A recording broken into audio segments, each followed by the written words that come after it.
eu gostaria que nós orássemos antes de lermos as Escrituras e iniciarmos a nossa conversa de hoje à noite. Vamos orar? Deus, nosso Pai, nós consagramos às Tuas mãos este templo, este lugar, as nossas mentes e corações, e pedimos que o Teu Espírito Santo nos guie a toda a Tua verdade, como o Senhor prometeu. Te pedimos assim em nome de Jesus e para a Tua glória nós oramos. Amém. Então, o lado B dos milagres de Jesus, eu queria pedir que você abrisse a sua Bíblia no Evangelho de Lucas, o capítulo 5. Lucas, o capítulo 5. Antes disso, vamos recapitular. O lado A interpretação dos milagres. Do lado A, como eu estou chamando, eu compreendo que tem 5 aspectos. O lado A enxerga os milagres de Jesus de 5 maneiras. Primeiro, o lado A enxerga os milagres de Jesus como provas da divindade de Jesus. Os milagres atestam a divindade de Jesus. Jesus andou sobre as águas porque era Deus. Jesus curou um leproso porque ele era Deus. Jesus curou um cego porque ele era Deus. Então o lado A afirma que os milagres atestam a divindade de Jesus. O lado A também enxerga os milagres, e este olhar dos milagres no lado A suscita a expectativa de idêntica repetição. Assim como Jesus curou um cego em Jericó, esperamos que Ele cure também um cego hoje nos nossos dias. Em terceiro lugar, o lado A enxerga os milagres também como narrativas mitológicas. Se bem que esse terceiro já poderia ser considerado talvez até um lado C, D ou E, que tira os milagres de uma visão tradicional e enxerga os milagres como mitos, que contam uma verdade em linguagem simbólica e metafórica. Isto é, Jesus não andou de fato sobre as águas, ele superou uma dificuldade. É mais ou menos isso. 4. Os milagres devem ser atualizados pelas possíveis aplicações práticas. Voltando, na narrativa mitológica, por exemplo, Jesus ressuscitou em seus discípulos e está vivo em sua igreja. Ele não ressuscitou de fato. Nesse quarto, os milagres devem ser atualizados pelas possíveis aplicações práticas. Aí sim, aquele que tiver fé vencerá qualquer dificuldade, porque a fé remove montanha. Não é uma leitura literal do milagre. E quinto, os milagres se tornam o padrão para a experiência religiosa. No lado A, o que justifica a busca de Deus é a possibilidade do milagre. Se nós buscamos a Deus e não é para um milagre, para o que é então? Se vamos buscar a Deus sem a expectativa que o milagre se repita nos dias de hoje, então qual expectativa nos move na direção de Deus? Então o lado A basicamente compreende os milagres como uma prova da divindade de Jesus. Os milagres suscitam essa expectativa de que Jesus, que era Deus e continua sendo Deus, se fez milagres ontem, fará os mesmos milagres hoje. E esta afirmação de que Jesus, sendo Deus que fazia milagres, é um Deus que faz milagres, justifica a busca de Jesus. É basicamente isso o que o lado A vai dizer para nós. Como os milagres não acontecem na profusão que gostaríamos que acontecesse, então nós temos uma saída, que é tentar atualizar a narrativa dos milagres pelas aplicações práticas que são possíveis. Bom, o lado B. Qual é o lado B? A minha afirmação e a minha tese é que os milagres, eles testificam a messianidade de Jesus e não a divindade de Jesus. Falam de Jesus como Messias. E a única perspectiva legítima da pessoa e obra de Jesus de Nazaré é aquela que o enxerga mediante a lente da sua identidade messiânica. Jesus era o Messias. E os milagres que ele os fez como sinais de sua identidade messiânica. Os milagres eram linguagem cifrada. Jesus falava em código. Nesse código, os milagres ocupam um lugar de extrema relevância e importância. Jesus falou através dos seus milagres. E o que ele falou, eu sou o Messias. Por isso os milagres não são chamados de milagres, mas são chamados de sinais. Os milagres, como sinais, não são um fim em si mesmos, mas os milagres apontam para uma realidade maior do que eles mesmos. Então, nesta expressão do Novo Testamento judaico, de João capítulo 20, 30 e 31, Yeshua realizou muitos outros milagres na presença dos Talmidim. Jesus realizou muitos outros milagres na presença dos seus discípulos, que não estão registrados neste livro, o Evangelho de João. Mas estes foram escritos para que vocês possam confiar que Yeshua é o Messias, o Filho de Deus, e que mediante essa confiança possam ter vida por causa de quem ele é. Então está claríssimo que João escreve o seu Evangelho narrando 7 sinais que apontam para a identidade messiânica de Jesus. Esse é o lado B. Os milagres são, na verdade, sinais, isto é, não são fins em si mesmos, mas apontam em uma direção, a saber, Jesus de Nazaré é o Messias. A partir daí, nós olhamos o Novo Testamento e podemos compreender o que a tradição dos rabinos sempre afirmou, que há 2 categorias de milagres. O que eles chamavam de milagres comuns e os milagres messiânicos. Os milagres comuns seriam os milagres que qualquer pessoa poderia fazer. Inclusive, muitos profetas fizeram milagres. E no tempo de Jesus, muitas pessoas faziam milagres. Jesus não era o único a fazer milagres no seu tempo. E as narrativas religiosas, todas elas contemplam figuras protagonistas de sinais e de milagres. Por isso é que a tradição dos rabinos separou um conjunto de milagres e chamou esse conjunto de milagres messiânicos. Isto é, somente o Messias conseguiria fazer aquele tipo de milagre. Não qualquer pessoa, somente o Messias. E esse conjunto de milagres messiânicos tem 3 milagres. A cura de um leproso, somente o Messias conseguiria curar um leproso. O exorcismo de um demônio, e se você quiser colocar entre parênteses depois do demônio, um demônio mudo. E a cura de um cego de nascença. Esses 3 milagres somente o Messias conseguiria fazer. Você encontra no livro dos Levíticos, nos capítulos 13 e 14, as expressões cerimoniais para que fosse atestada a cura de um leproso.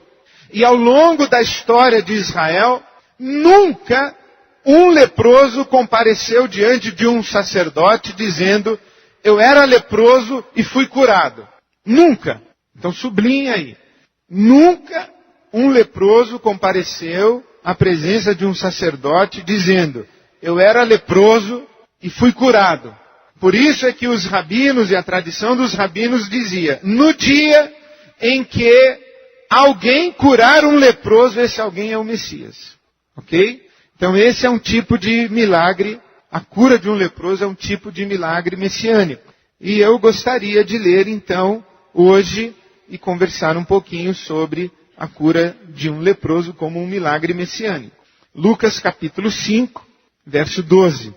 Estando Jesus numa das cidades, passou um homem coberto de lepra.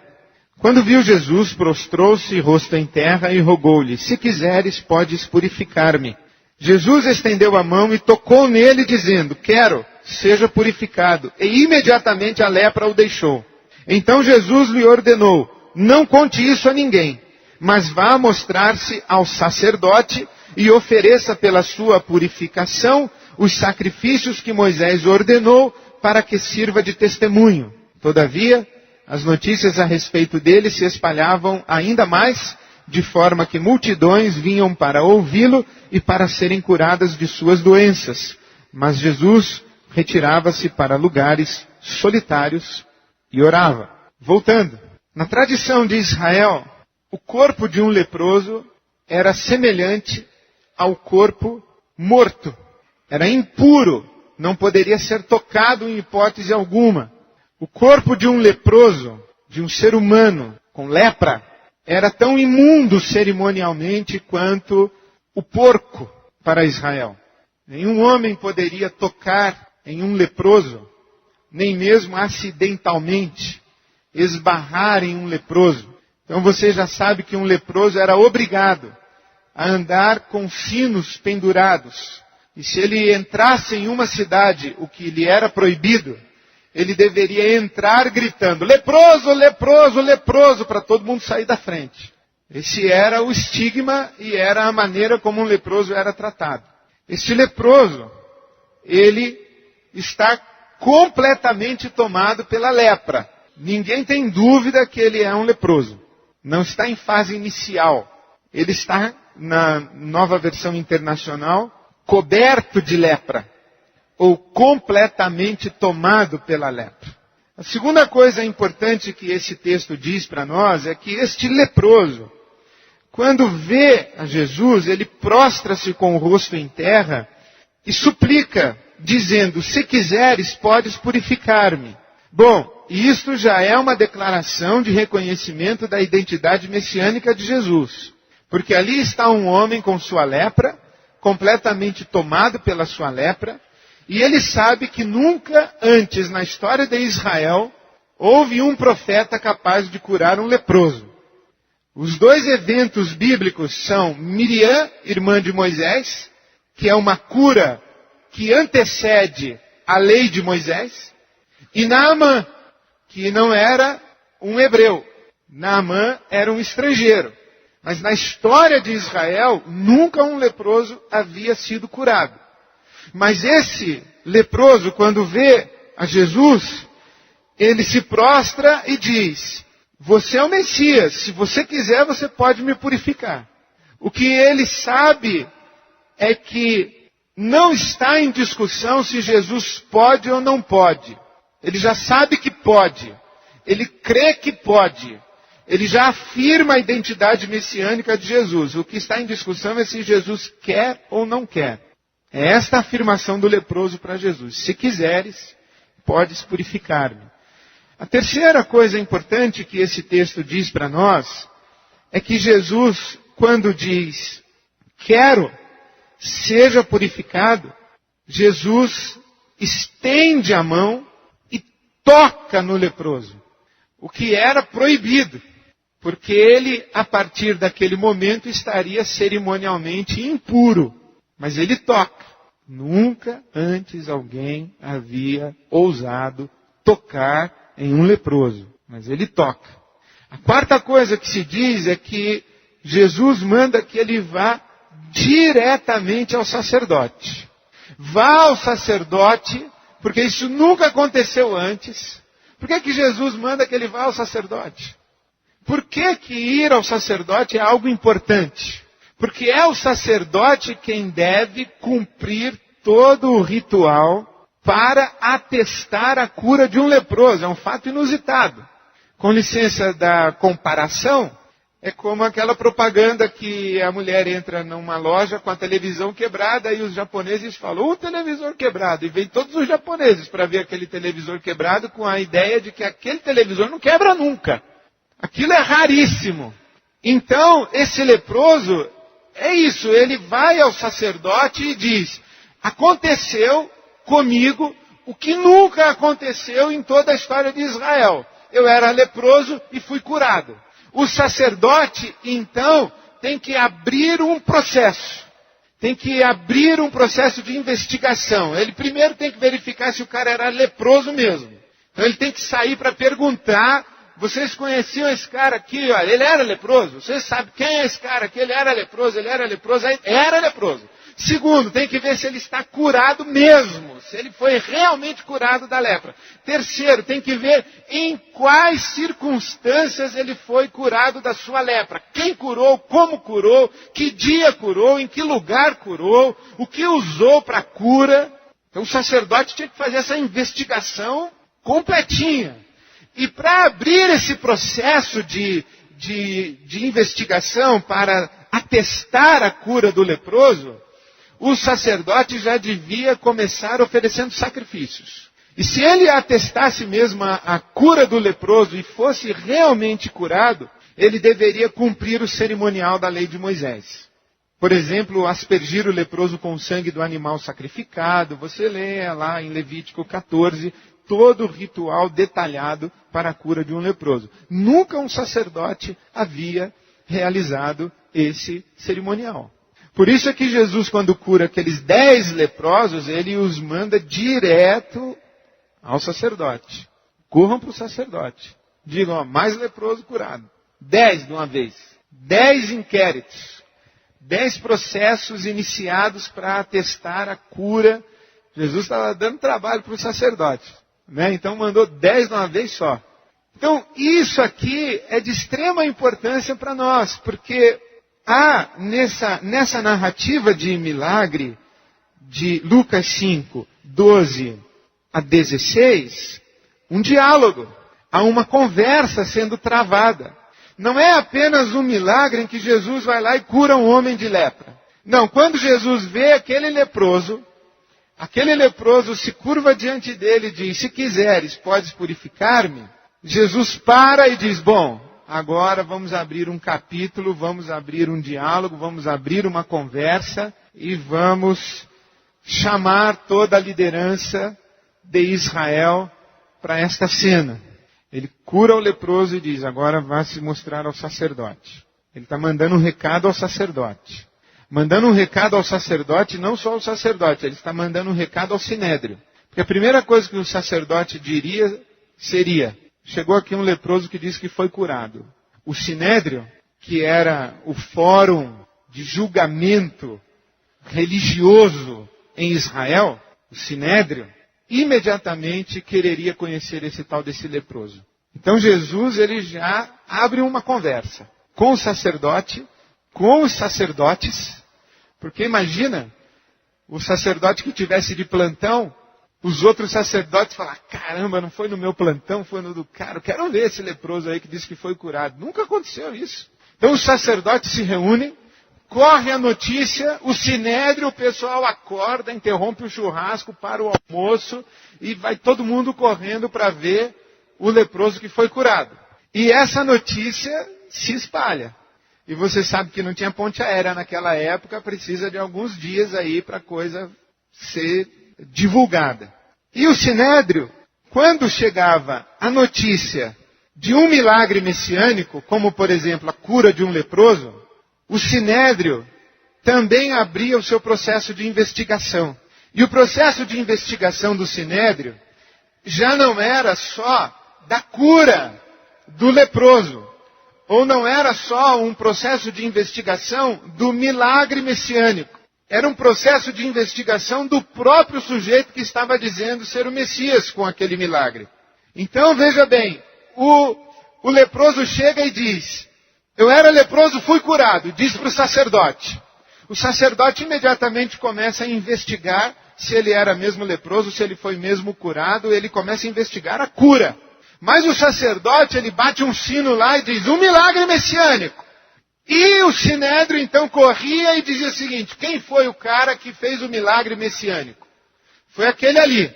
Lembra-se quando Jesus cura o cego de nascença em João capítulo 9? Que os doutores da lei correm para o cego dizendo, quem foi que curou você? Eu não sei. Foi aquele cara ali.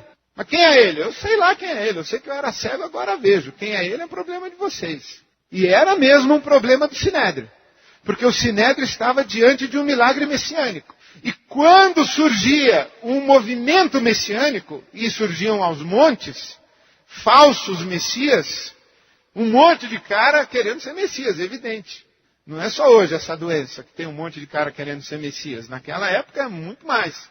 Então sempre aparecia um sujeito fajutando um milagre messiânico. Por isso que tinha que ter essa investigação sacerdotal. E por isso que o Sinédrio abria também o seu processo de investigação. E o processo de investigação do Sinédrio tinha duas fases. A primeira fase era observação.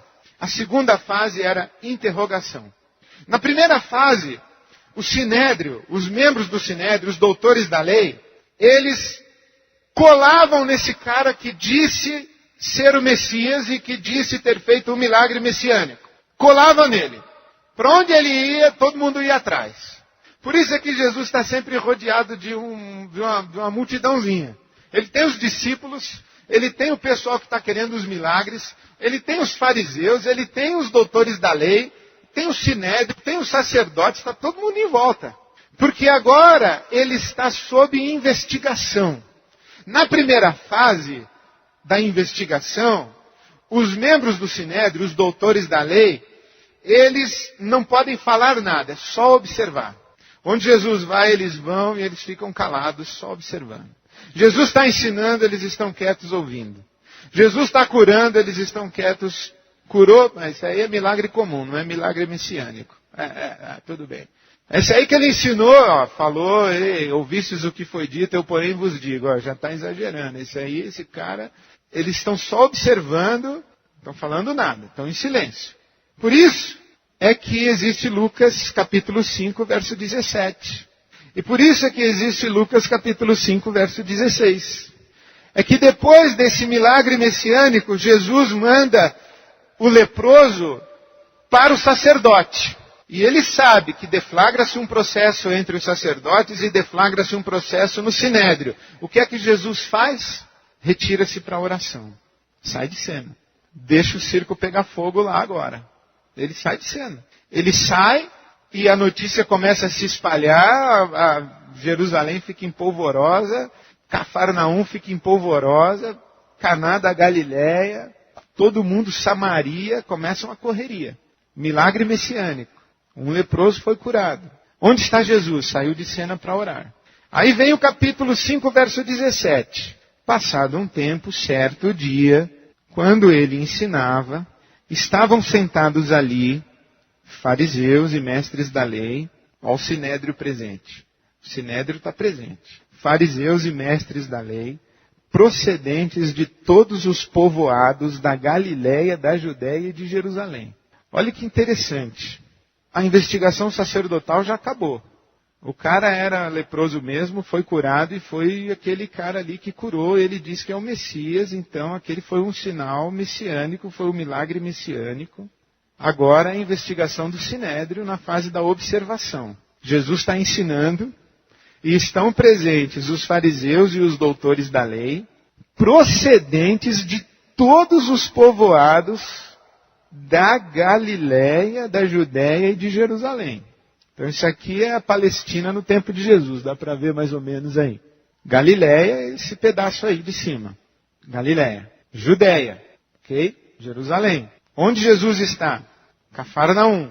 Então os caras saem de Jerusalém e de todas as aldeias de Jerusalém e da Galileia. Por que não de Samaria? Porque os samaritanos é judeu misturado, é judeu de segunda classe, terceira, quinta. É judeu, eles não contavam. Então olha a narrativa. Os dois espaços, entre aspas, oficiais da religião de Israel. A Galileia e a Judéia. Samaria é coisa de samaritano. O judeu não passava nem pela terra de Samaria. Olha o que acontece. Imagina que Jesus faz um milagre hoje à noite aqui. O pessoal pega avião em Belo Horizonte, Rio de Janeiro, Porto Alegre, Curitiba, Manaus, São Luís, Recife. Vem tudo para cá. Amanhã está cheio aqui. Está cheio de gente vindo de tudo que é canto. E Jesus começa a ensinar, fica todo mundo observando. E olha agora então Lucas 5,17.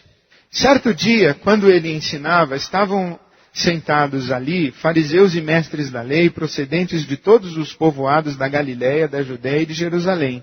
E o poder do Senhor estava com ele para curar os doentes.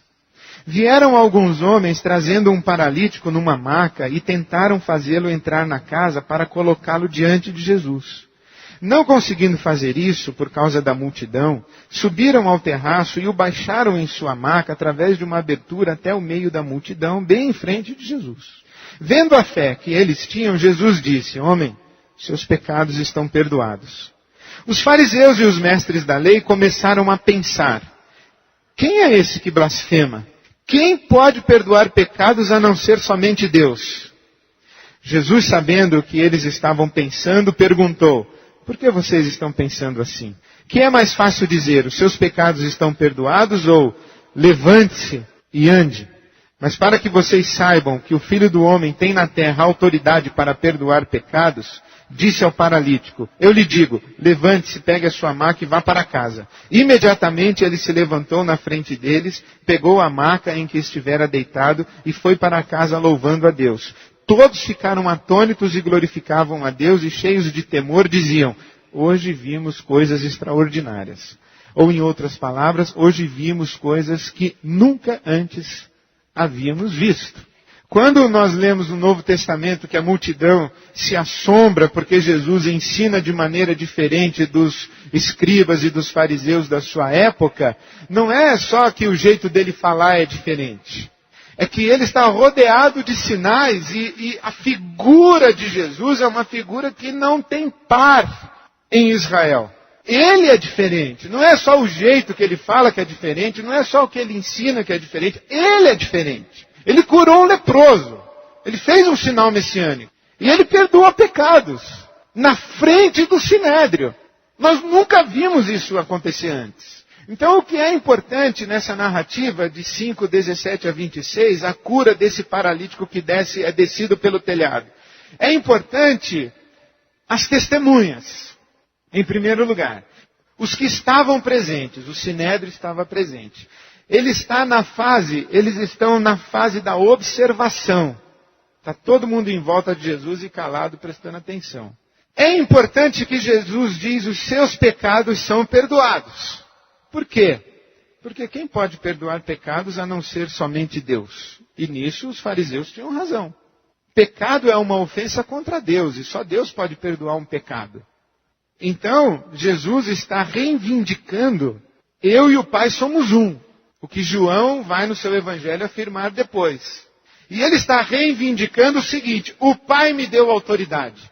Lembra-se em Lucas capítulo 4, 18 a 21, que Jesus entra na sinagoga em Nazaré, abre o profeta Isaías e diz: o Espírito do Senhor está sobre mim e me ungiu. Esse me ungiu me deu direito, poder e autoridade. O que eu vou fazer aqui agora, eu vou fazer porque o Pai me deu isso aqui para fazer. E dentre as coisas que o Pai autorizou Jesus fazer, está a anunciar o ano aceitável do Senhor. O ano do jubileu. O ano da graça. É isso que ele está fazendo aqui em Lucas capítulo 5, 17 a 26. Ele está anunciando o ano do jubileu.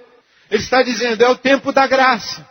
O Messias chegou, eu inaugurei o ano do jubileu. Agora é jubileu. Agora é tempo de perdão de pecados. Eu tenho autoridade que o Pai me deu para dizer para você que é ano do jubileu. É tempo da graça. E ele diz isso para o sinédrio. E faz questão de dizer: olha como é provocativo, né? Como é provocativo. Jesus cura o leproso, manda para o sacerdote. E nisso ele já mandou um e-mail para o sinédrio e mandou um e-mail para o colégio sacerdotal. O circo pega fogo, ele sai de cena. Quando ele volta à cena, ele está ensinando, desce um sujeito paralítico na frente dele. O que se espera? É que ele cure o paralítico. Mas ele manda mais um e-mail para o sinédrio. Teus pecados estão perdoados. Se eu fosse dar vazão à minha carnalidade, e já fazendo isso, eu imagino quase que Jesus dando uma risadinha assim para os 12. Quer ver? Teus pecados estão perdoados. Os caras em volta, eles não se aguentam. Eles não se aguentam, começam a se olhar e começam a pensar e a razoar em seu coração. Por quê? Eles estão na fase da investigação de observação. Eles não podem falar. Mas Jesus sabe o que está passando na cabeça deles. Tanto sabe porque fez para que passasse na cabeça deles o que está passando na cabeça deles. Então ele afirma, os teus pecados estão perdoados. Aí depois ele diz assim, vocês estão pensando isso, né? Quem é esse aí que perdoa pecados? Sou eu mesmo, o Messias. Não falei para vocês, quando eu curei o leproso, que eu mandei falar para o sacerdote? E agora que vocês vieram aqui me observar, então, eu estou dizendo para vocês, eu sou o Messias, eu estou perdoando pecados aqui na frente de vocês, na cara de vocês, eu estou dizendo, eu sou o Messias. E eles então começam a arrazoar, e Jesus então diz assim, bom, o que é mais fácil fazer? Ou dizer, perdoados são os teus pecados, ou levante-se e anda. Evidentemente que o mais fácil é dizer, perdoados são os seus pecados. Isso é mais fácil. Porque isso não requer nenhuma evidência objetiva. Se eu descer agora e falar, os seus pecados estão perdoados, e fizer o sinal da cruz diante de você, ok, você levanta e vai embora, feliz da vida, com seus pecados perdoados. É fácil fazer isso. Qualquer um pode fazer.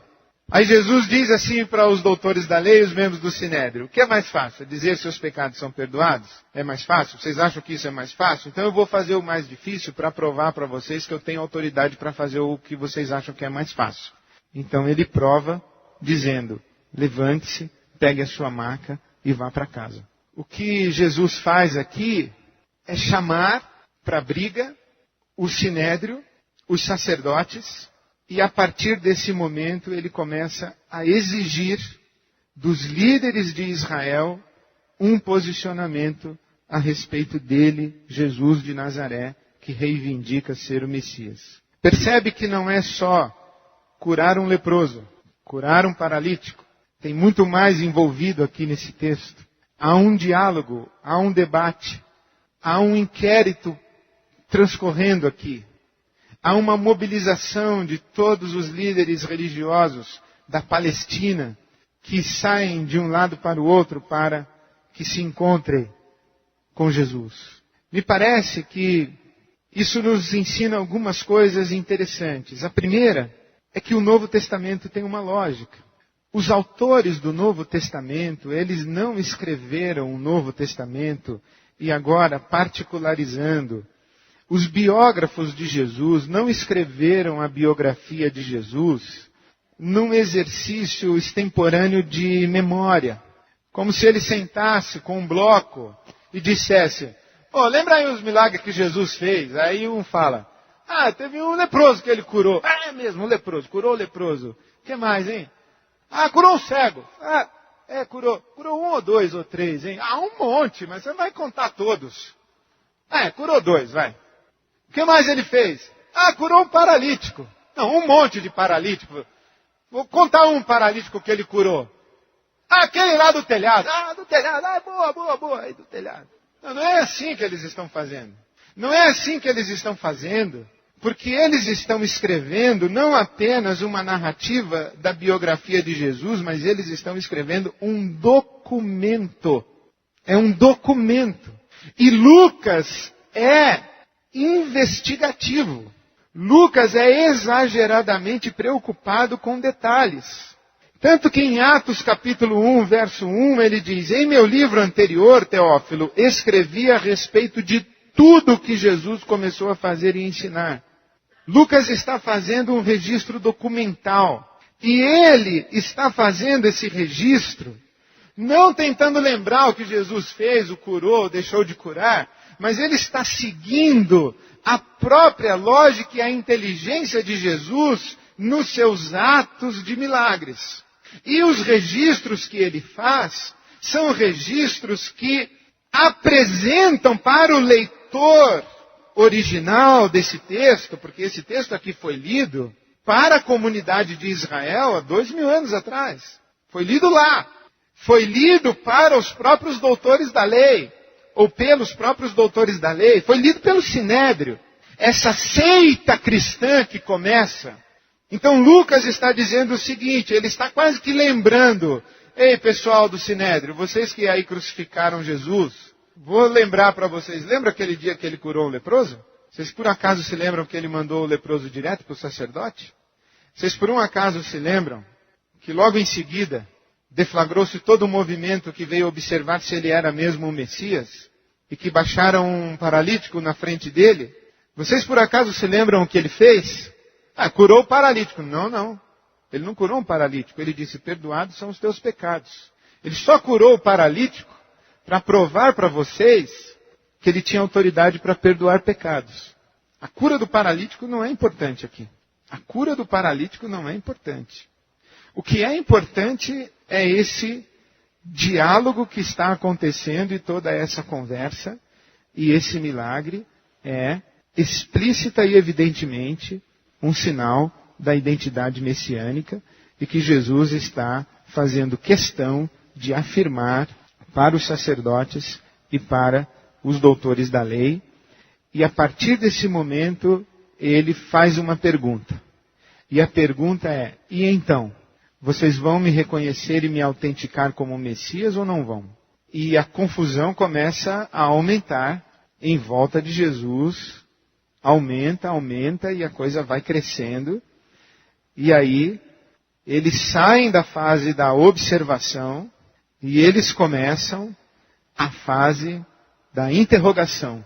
Lucas capítulo 5, verso 33. Eles lhe disseram, os discípulos de João jejuam e oram frequentemente, bem como os discípulos dos fariseus, mas os teus vivem comendo e bebendo. Jesus respondeu, podem vocês fazer os convidados do noivo jejuar enquanto o noivo está com eles? Mas virão dias quando o noivo lhe será tirado, naqueles dias jejuarão.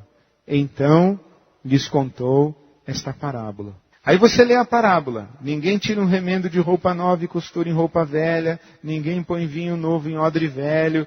Se você só lê a parábola, mas você não lê que isso vem depois da cura do paralítico, a cura do paralítico vem depois da cura do leproso, e você não lê que Jesus está contando uma parábola falando da religião de Israel e denunciando esses fariseus, dizendo, vocês são o remendo velho. Vocês são o pano velho. O remendo novo chegou. Vocês são o odre velho.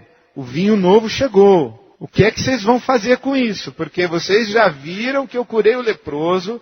Eu já mostrei a minha autoridade para perdoar pecados. Eu estou afirmando a minha identidade messiânica. Agora vocês saíram da observação e já estão na fase da interrogação ou do interrogatório.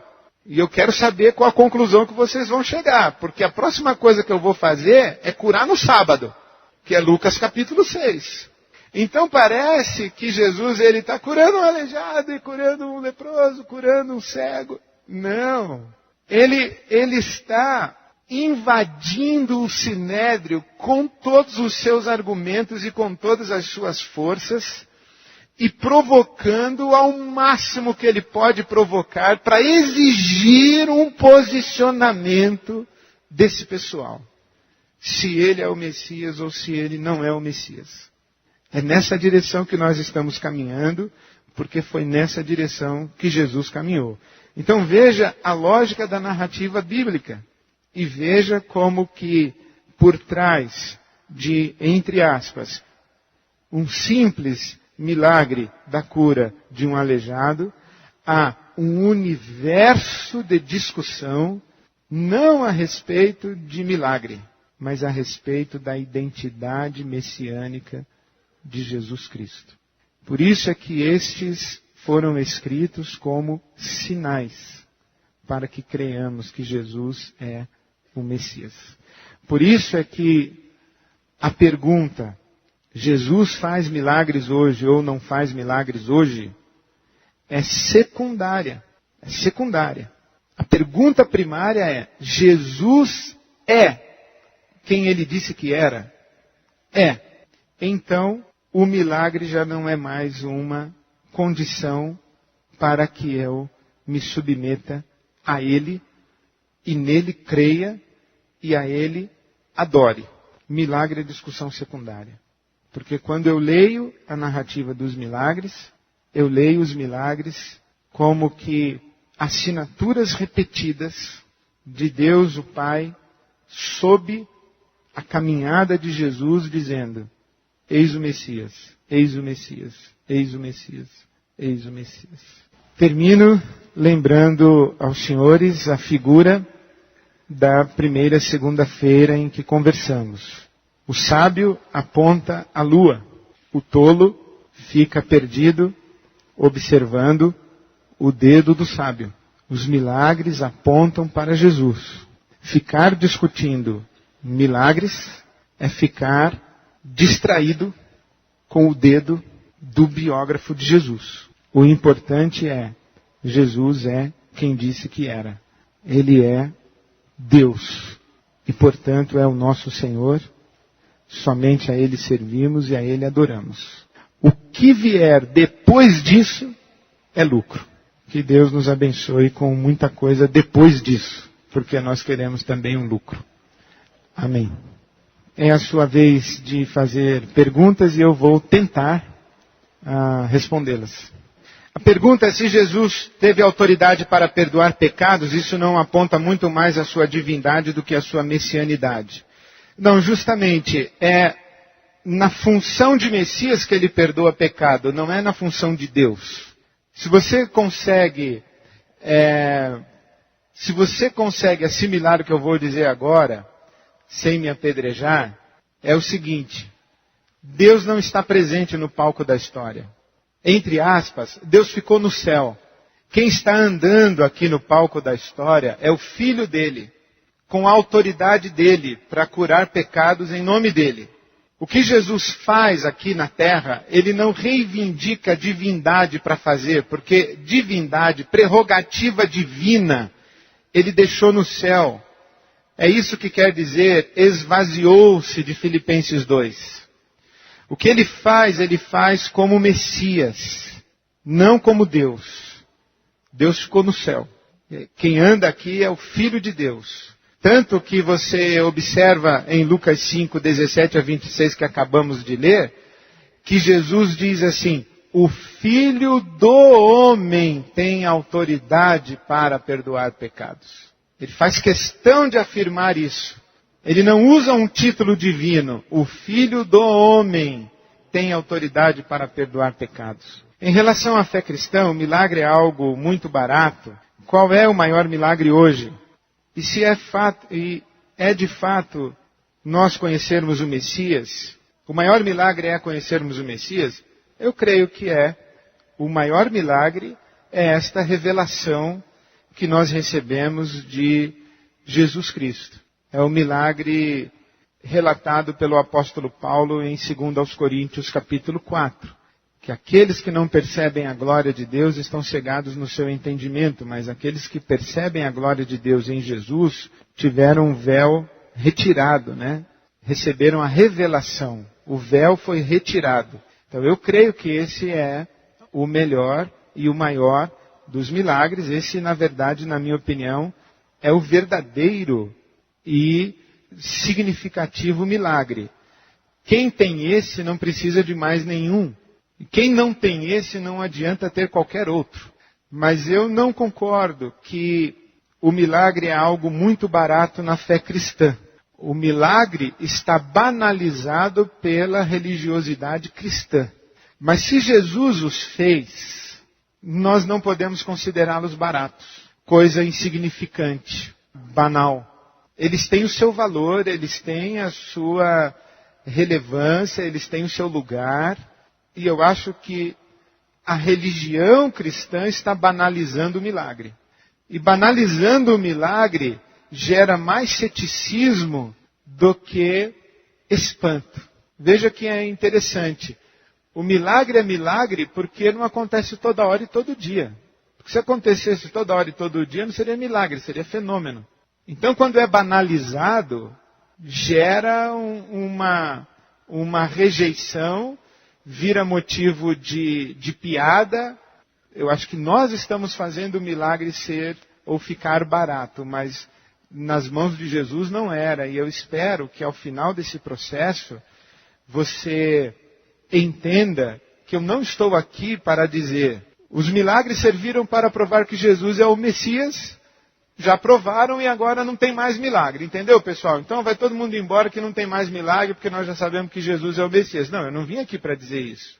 Eu vim aqui não inclusive, nem vim aqui para discutir se Jesus faz milagre hoje ou não faz milagre hoje. Eu vim aqui principalmente para mostrar para você, ou tentar mostrar para você, que o milagre tem um sentido muito mais profundo e que revela a pessoa de Jesus com muito mais profundidade do que simplesmente lido como um milagre da cura de um leproso. Mas eu não quero, em hipótese alguma, que você pense que eu penso que o milagre é uma coisa banal. Porque não é. E não quero que você, em hipótese alguma, pense que eu penso que não existe mais milagre hoje. Porque eu não penso. Você perguntar para mim, você crê em milagres? Eu creio. Você crê que tudo isso aí que está acontecendo é a mão de Deus agindo? Eu digo, eu não. Eu creio em milagres.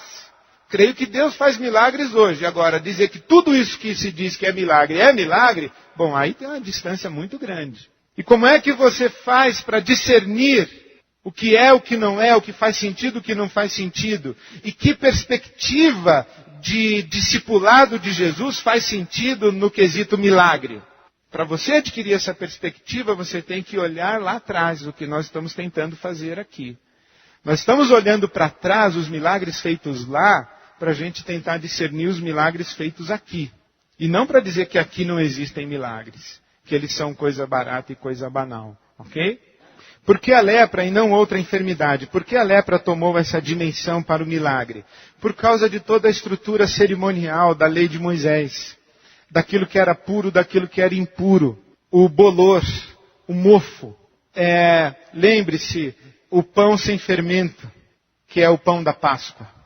O que é a lepra? Se eu posso entender bem, que eu estou usando a lepra porque o vocabulário bíblico é lepra, ok? É agressivo para nós hoje, mas é esse o vocabulário bíblico. O que é a lepra, senão a deterioração do corpo? Essa é a lepra. É por isso que ela tem essa dimensão. O que é a lepra? É um apodrecimento do corpo vivo. Tanto que para a lei de Moisés, tocar num leproso é o mesmo que tocar num corpo de um morto. Um corpo que está em decomposição.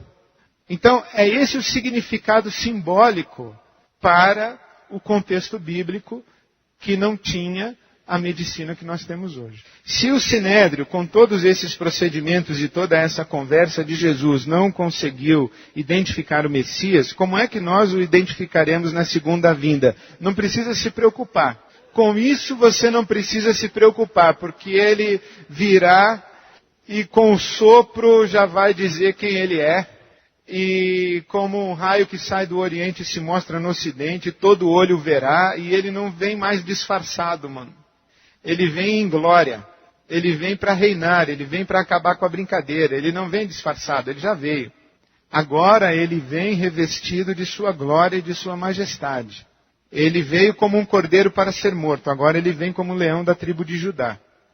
Então você não precisa se preocupar, porque ele vai identificar você facinho, facinho. Mas você vai saber que ele é ele, pode ficar tranquilo. Eu gostaria de perguntar se quando muitas pessoas se dizem curadas hoje, nós não deveríamos fazer a mesma investigação. Eu acho. Ia ser interessante, viu, isso aqui. E não só investigar o curado, mas o que curou. Já começa puxando o extrato bancário e quebrando sigilo bancário. Já vamos começar daí, vendo declaração de imposto de renda para a gente... Aí começa a discutir. Ia dar uma confusão muito interessante. Os milagres atestam a messianidade de Jesus e, assim cumprido o seu papel, deixam de ser necessários. Isso poderia ser um paralelo com a posição cessacionista dos dons. Eu vou ter que abrir um segredo para vocês. O pessoal que foi no trem das 11 perdeu esse segredo que eu vou contar só agora. É que nem o pessoal que vai embora no jogo, faltando 3 minutos, os caras fazem o gol nos 48 do segundo tempo. Eu vou contar para vocês, porque tem um lance dos milagres do lado B, que eu ia deixar para mais para frente, mas eu sei que você veio aqui por causa do milagre mesmo. É o seguinte, pessoal. Há 2 momentos na ação de milagres de Jesus. No primeiro momento, ele se ocupa com milagres messiânicos para afirmar a sua identidade messiânica. E ele é rejeitado como Messias pelas autoridades de Israel. Aí ele entra num segundo momento de milagres. que não tem nada a ver com identidade messiânica, porque ele está falando com os caras que não sabiam nada desse negócio de Messias. É a mesma coisa que eu falar o seguinte, olha, eu sou um atleta, eu fui campeão várias vezes de beisebol. E eu vou provar para você que eu fui campeão de beisebol nos Estados Unidos. Aí eu começo a falar de beisebol para vocês e fala, isso aí não me prova nada, porque eu não entendo nada de beisebol, meu amigo. Então, quando Jesus estava nos Estados Unidos, ele dizia assim, eu fui campeão de beisebol, ele falava a linguagem do beisebol. Todo mundo entendia. Quando ele vem aqui para o Brasil, ele falou, pessoal, eu fui campeão de beisebol. Queremos saber de beisebol. Tem uma meia dúzia de cara ali no Bom Retiro jogando beisebol. Nós queremos saber da final do Paulistão. Você tem alguma coisa para falar sobre a final do Paulistão? Jesus diz assim, eu tenho. E aí é que entra a discussão de milagres que vocês estão querendo hoje. Mas primeiro eu tenho que passar pelo milagre messiânico, pessoal. Devemos acreditar em milagres pessoais ou o propósito de Deus é coletivo? Eu creio nos dois. Eu creio nos dois. Mas o que creio é que o que nós hoje chamamos de milagres não tem nada a ver com isso que são os milagres messiânicos. Milagre messiânico é uma coisa. Jesus curar uma pessoa hoje é outra coisa. Nós temos que, inclusive, na minha opinião, encontrar palavras diferentes para nos referirmos aos dois fenômenos. A ação de Jesus em um Novo Testamento, a ação dos apóstolos em um Novo Testamento, nós chamamos de milagres. E a ação de Deus na igreja evangélica hoje, nós chamamos também de milagres. Né? Noite dos milagres, tarde dos milagres, né? Manhã dos milagres, também tem. Madrugada dos milagres, tem tudo com milagre. Mas eu queria ver, e quando a gente fala que hoje temos a noite dos milagres, é quinta-feira na igreja tal, não sei das quantas, eu queria ver o seguinte, nós pensamos, essa afirmação sugere assim para nós, que o que está acontecendo hoje na noite dos milagres da igreja evangélica é a mesma coisa que acontecia na noite dos milagres lá de Pedro e João. Mas não é, pessoal. É muito diferente. No dia que um irmão nosso aqui, da Noite dos Milagres, curar com a sombra, eu vou ficar mais atento. No dia que ele curar com a sombra, eu vou ficar mais atento. Porque o que acontece hoje é uma fenomenologia completamente diferente do que acontecia lá. A grande discussão, me parece, eu fico a me perguntar por que nós estamos aqui hoje à noite, que encrenca que eu me meti. A grande discussão eu estou achando que é a seguinte. Por trás dessas perguntas e desse interesse nos milagres, há uma pergunta que é, Jesus faz milagres hoje, sim ou não? Bom, quem seria cristão e ao mesmo tempo ousaria dizer que não? Não faz sentido. Se eu creio que Jesus é Deus encarnado, ressurreto, assentado à direita do Pai, e eu oro ao Pai em nome dele, e creio que o Pai cuida de mim, eu tenho que crer, por definição da própria experiência de fé, em um Deus que intervém. Senão eu tenho uma filosofia de vida. Eu não tenho um Deus. Deus não está fora. Deus está aqui presente. E Ele interfere no nosso mundo. Então nós não estamos aqui para concluirmos se Deus faz milagres hoje ou não faz milagres hoje. Porque Ele faz. Jamais eu diria que Ele não faz. Na minha experiência pessoal, eu estaria negando a minha fé e não os milagres. Eu estaria fazendo afirmações a respeito de Deus e não a respeito de milagres. Quem diz assim que Deus não faz milagres hoje, não está falando a respeito de milagres, está falando a respeito de Deus. Então eu creio em milagres e creio que Deus faz milagres hoje. Nós não estamos aqui para discutir se Ele faz ou não faz. Então nós estamos aqui para discutir o quê? É o que eu estou tentando dizer para você. Eu estou tentando dizer para você que se nós entendermos o que o Novo Testamento ensinou a respeito de Jesus e dos milagres de Jesus, nós teremos uma lente que vai nos ajudar a olhar para os dias de hoje, para os fenômenos dos dias de hoje, e enxergar o que é o quê? Nós teremos uma lente que vai nos ajudar a olhar para Deus, o Pai, e ajustarmos as nossas expectativas e o nosso relacionamento com Deus, o nosso Pai. O que eu estou querendo é buscar lá, na Escritura, Porque você sabe que nós cristãos acreditamos que a Bíblia é a palavra de Deus, né? Se ela é a palavra de Deus, é ela que me orienta o que eu devo crer e como devo viver. Se ela é a palavra de Deus que me orienta como devo crer, o que devo crer e como devo viver, eu tenho que estudá-la e investigá-la, o mais profundo que eu puder. Eu não posso sair fazendo afirmações a esmo, fruto da minha subcultura religiosa. Não posso. Eu tenho que pegar essa subcultura religiosa, essa montoeira de noite de milagre que tem aí na igreja evangélica, e olhar para isso com a lente da palavra de Deus, da Escritura. Então o que nós estamos fazendo aqui, nesses encontros, que esse aqui é só o segundo, é buscando na Escritura referências e subsídios para nós avaliarmos o que está acontecendo hoje. E para nós nos posicionarmos hoje do que é que pode acontecer nas nossas vidas, o que é legítimo esperarmos acontecer nas nossas vidas e o que é legítimo nós esperarmos na nossa relação com Deus. Mas nós temos que ir lá primeiro, senão a gente vai se perder aqui, porque eu acho que está todo mundo, ou todo mundo não. Tem muita gente perdida aqui, porque não entendeu ali. E isso já não é de hoje, porque Jesus disse, vocês erram porque vocês não conhecem as Escrituras, porque são as Escrituras que testificam de mim. Vocês falam de mim, mas é coisa da ideia de vocês, porque vocês não viram isso na Escritura. Vocês estão repetindo um monte de frases, um monte de chavões, um monte de expressões que são da cultura evangélica, da tradição da cristandade, mas não tem nada a ver com a Escritura. Então volte para a Escritura. É o que nós estamos tentando fazer aqui hoje. Então eu afirmo, há milagres hoje? Há.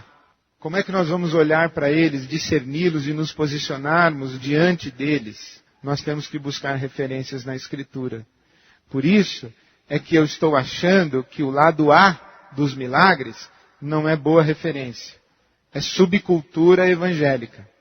Estou sendo atrevido, pedindo a Deus misericórdia, dizendo, eu acho que uma lente legítima para olharmos o que acontece hoje é o que eu estou chamando do lado B dos milagres de Jesus. Eu, ao final desse tempo, estaria absolutamente derrotado na minha motivação se você fosse embora, depois deste primeiro semestre de conversarmos sobre estas coisas, cético, incrédulo a respeito da atualidade dos milagres. A minha expectativa é que você vá embora crédulo, mas uma fé lúcida, uma fé que tem fundamentação bíblica e que ajuda você a caminhar no turbilhão que é a vida para nós nos dias de hoje.